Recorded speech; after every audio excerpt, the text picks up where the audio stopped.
আজকের ব্লগটা শুরু করেছি খুব স্পেশাল একটা ইভেন্ট দিয়ে। ক্লাসমেটের বিয়ের দাওয়াত পেয়েছি আর সেখানকার সুন্দর মুহূর্তগুলো আপনাদের সঙ্গে শেয়ার করতে চাই। চলুন দেখে নেই বিয়ের এই সুন্দর আয়োজন। শুরুতে আমরা ভেতরে প্রবেশ করেছি। এটি ভেন্যু ছিল অফিসার্স ক্লাব বেলি রোড। এখানে যে জায়গাটি দেখতে পাচ্ছেন এটি হচ্ছে কনে পক্ষের গিফট রাখার জায়গা। তারপর গিফট রেখে আমরা ভেতরে প্রবেশ। এরই মধ্যে কিন্তু ব্রাইড চলে এসেছে, আপনারা দেখতে পাচ্ছেন। এদিকে আমি আমার ফ্রেন্ড সময় আর মুজাহিদ মিলে চলে এসেছি কফি কর্নারে কফি খাওয়ার। এই কনভেনশন হলটি ছিল খুবই ঝাঁকজমকপূর্ণ। আপনারা যেমনটি দেখতে পাচ্ছেন খুবই সুন্দর ডেকোরেট করে এটি সাজানো হয়েছে। আস্তে আস্তে সব গেস্টরা আসা শুরু করেছে। আমি একটু আগে চলে এসেছি কারণ বিয়ের প্রোগ্রামে সবসময় আগে আসতে হয়। কফিটাতে চুমুক দিয়ে মনে হলো যে এরকম তিতা কফি আমি এর আগে কখনো খাইনি। এত সুন্দর করে ডেকোরেট করা, এত সুন্দর লাইটিং, যদি ছবি না তুলি তাহলে তো হবেই না। সো এর মধ্যে কিন্তু বর চলে এসেছে। বরকে দেখে মনে হচ্ছে খুবই আনকমফোর্টেবল। আসলে প্রথম বিয়ে তো, তাই বেচারা এরকম আনকমফোর্টেবল ফিল করছে। এই কনভেনশন হলটির ওয়াশরুমও কিন্তু খুবই সুন্দর, দেখতে পাচ্ছেন। আর এখন শুরু হলো ছবি তোলার পর্ব। এই যে দেখতে পাচ্ছেন সবাই কনে আর বরকে ঘিরে ছবি তোলার জন্য এক প্রতিযোগিতা শুরু করে দিয়েছে। একদল ছবি তোলার পর আরেক দল কিন্তু ছবি তোলার জন্য একদম পেছন থেকে রেডি ছিল।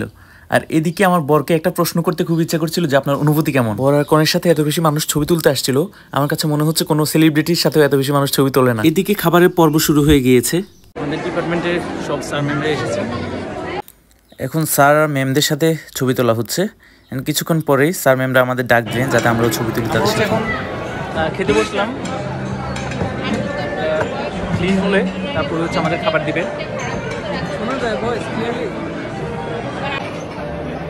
এখন সময় যাচ্ছে হ্যান্ড ওয়াশ করার জন্য, কিন্তু ওর সিটে যদি কেউ বসে যায় সেই ভয়ে হচ্ছে সে রিজার্ভের লাগিয়ে দিয়েছিল। পরে আমি তাকে বললাম আমি থাকতে তোর চেয়ারে কাউকে বসতে দিব না।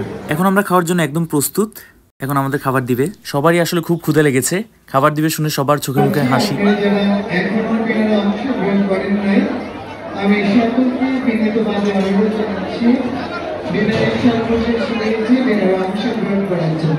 এদিকে আবার মাইকে অ্যানাউন্স করছে এরপর নাকি আর ডিনার দিবে না। সো সেটা নিয়ে একটু ভয়ে ভয়ে ছিলাম যে খাবার পাই নাকি, কিন্তু না, আমার ভাগ্যে খাবার ছিল। সো বোরহানি দিয়ে শুরু করলাম।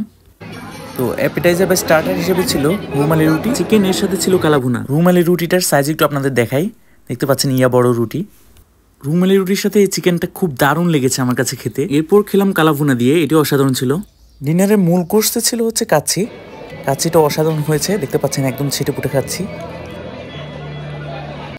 আরেকটি ইন্টারেস্টিং জিনিস আপনাদের দেখাতে ভুলে গিয়েছি, এটি হচ্ছে পান। যদি আপনাদের এখান থেকে বের করে খুলে দেখাই, দেখতে পাচ্ছেন পানই কিন্তু। এখন আমি এটি খাবো না, সো এটি হচ্ছে পকেটে ভরে রেখে দিচ্ছি। বর আর কনে কিন্তু এখনও ছবি তুলছে।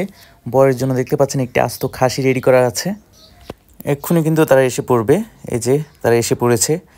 বরের পাশে বসলো কনে, আর তার পাশে দুই পরিবারের লোকজন। বর আর কনে দুজনেই খুশি। আগে দেখতাম যে বিয়ের সময় মেয়েরা অনেক বেশি কান্নাকাটি করতো, কিন্তু এখন যুগ বদলে গিয়েছে, এখন আর মেয়েরা কান্না করে না, হাসে। তো দুজনে মিলে হচ্ছে এখন আস্ত খাসিটাকে কাটছে আর ক্যামেরার লুক দিচ্ছে তারা। সবার মুখে হাসি। এদিকে কোণে তার বড় দুলা ভাইয়ের হাত টেনে একসাথে মিলে কাটতে শুরু করলো। সবাই নবদম্পতির জন্য দোয়া করবেন আর আমার জন্য দোয়া করবেন যাতে তাড়াতাড়ি বিয়েটা করতে পারি। আল্লাহ হাফেজ।